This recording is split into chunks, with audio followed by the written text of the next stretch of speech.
Well, good morning and Happy New Year. We've just dipped our little toe into this new year, 2024.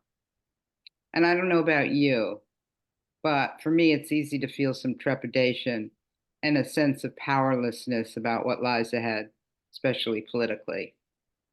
So when Julie Diamond's most recent email came in, it helped me, and I'm going to use it and riff off of it in this morning's talk. I hope it's helpful to you. So Julie says, and by the way, Julie is a international trainer of coaches in the skillful use of power, but also a local Portland therapist. Okay. So she says, when it comes to power, we reflexively look up and out. We have our eyes on the big players, scandals, and blatantly flagrant fouls. And that's important because we need to be vigilant. Where power is concentrated, the chances of its abuse are high. But there's a cost to only looking out and up, to being overly focused on the social powers, political power, wealth, military power, social identity, and others. For starters, it can let us off the hook. It's far easier to see what someone else is doing with their power than to be a witness of our own power use. But the bigger cost of that reflex is that it neglects the importance of the little p powers, those non ratified other powers that play a huge role in the fabric of our community. I'll add our Sangha and our sense of well being. So, what's a little p power? Julie Diamond questions. And then she goes through several of them, and I will go through each of them. There's about six, I think, and then riff off of that. So, informal power is one. That's a sense of belonging, inclusion, and exclusion that can either make us feel appreciated and included or like we're stuck in a bad rerun of seventh grade recess. Oh my God. Okay, so I hope you feel this in our daily online Sangha. And if you're new or newish and don't yet feel a sense of belonging, inclusion, well, of course you couldn't if you're newish, I encourage you to stick around. Maybe it'll feel like seventh grade recess for a while, but I trust that if you hang around, you'll feel appreciated and included. And it can be hard if you're a newcomer because we're a drop-in group and we've become intimate with one another. This group has been going for close to 4 years. And some people who have been coming most days for almost that long. Though we welcome and include you if you're newish. We really want you here. Then again, maybe you're not even here. You're listening to this talk on our podcast. Maybe you've only listened to the podcast and never attended our daily online meditation. I hope you too are welcome. And I'm happy you're listening and hope that you can use our ideas and teachings that they positively influence not only yourself, but also the people in your life. Okay, Julie's next little P. Our voice and how we use it is another one.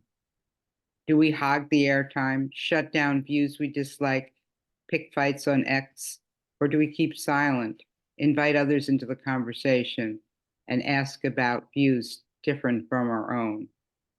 So here Julie's talking about skillful speech, which is very important in Buddhism and Dharma and in groups in general and in our groups. Now, at the end, the last 10 minutes, when we have an opportunity to share our meditation, it doesn't have some of the things that Julie described. I never feel like anyone hogs airtime at the sharing, even though certain people speak up more than others. And some people never speak up. But there are gaps of silence, which really offer the opportunity for those of you who are usually silent to speak up.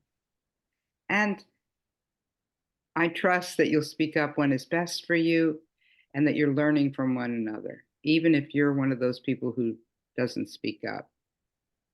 And again, I'm going to speak to you who are listening to our podcast because I often forget about you. So here I'm remembering you. So I hope you find people in your life to explore your meditations with, to voice your understandings to. Speaking back again to all of us, I know it can be difficult to speak up when we have different views from one another, from the teacher of the day or others in the group. But we really do invite different views to be expressed in sharing time, or maybe I should say different experiences that come embedded with views. And that's part of the reason we rotate who's teaching, different teachers on different days, maybe only a handful of teachers, but really different orientations and views is that, we're trying to reach across our diversity or create more diversity. So back to Julie Diamond again. There's the little p, power of intelligence and insight. We can use it to educate, enable, and inform, or we can use it to amplify our view, misinform, or let others know when their idea is wrong. We see a lot of this going on in the political arena. I'm adding that in. But this point is actually goes to a key development in what we're doing, reflective meditation, because not because, but it does evolve out of the insight meditation approach. And the word insight is used right in the name of that approach.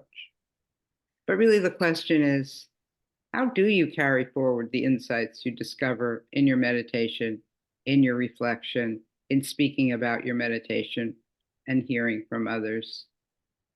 Now, I know insights can really feel, in my meditation, anyone can feel like really like, ooh, that's a big deal. And I know best to sit with it for a little while and see just how intelligent it is. Oh, sometimes it is, and how insightful, and whether it might be relevant for others or not. So when you have insights, which I think are the sweetest part of meditation for me, but when you have those insights, I suggest that you tread lightly and with awareness as you bring those insights to others. So the next little P she writes of, is the P of personal influence. We can use our influence, she says, to inspire, connect, engage others, or alternately speak malicious gossip or form cliques and alliances against those we do dislike. It's all too easy. Now I'm speaking. I was speaking the whole time, but my own words.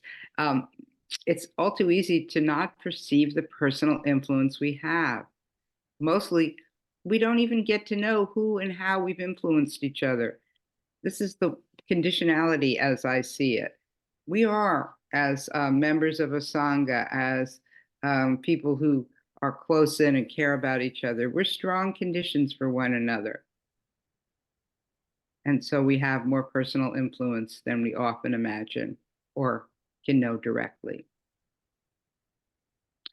So, and that's my aspiration as a Dharma teacher, to teach, to inspire, to connect, to engage with you.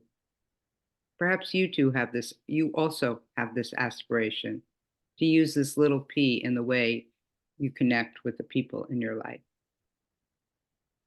And so Julie goes on to say, these and other powers like them might not be as important or engrossing as those bigger social powers, but because they play out in every interaction, they have a huge impact on our lives and on the lives of those around us. These powers create the fabric of our everyday life. How we use them matters greatly to the people we share space with. They can create experiences of belonging, goodness, and well-being, or they can create experiences of conflict, danger, and toxicity. So that's my New Year's aspiration for myself and maybe for all of us, that we're able to touch, help, encourage, soothe one another through the trials and tribulations, or in the words of Buddhism, Pali language, the dukkha that's inevitable aspect of our life and of this next year. But I'm going to end with a quote from the New Yorker cartoon from January 1st this year. Quote, the family, and I added in or Sangha, that stares into the abyss together gets through whatever insanity this year has in store together. So I'm going to end my talk there.